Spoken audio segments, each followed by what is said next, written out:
এবার ক্যানিং পূর্বের বিধায়ক শওকত মোল্লাকে সিবিআই তলব করলো।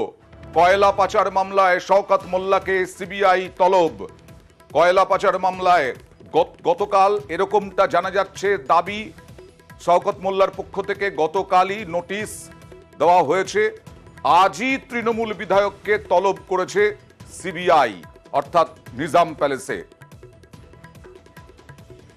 আর সিবিআই তলবে গড় হাজির দেবরাজ চক্রবর্তী। নিয়োগ দুর্নীতি মামলায় দেবরাজ চক্রবর্তীর বাড়িতে এর আগে গিয়েছিল সিবিআই, কথাবার্তা বলেছিল, জিজ্ঞাসাবাদ করেছিল সেই দেবরাজ চক্রবর্তী। বিধাননগর পুরসভার, বিধাননগর কর্পোরেশনের মেয়র পরিষদ, তিনি আজকে যাননি।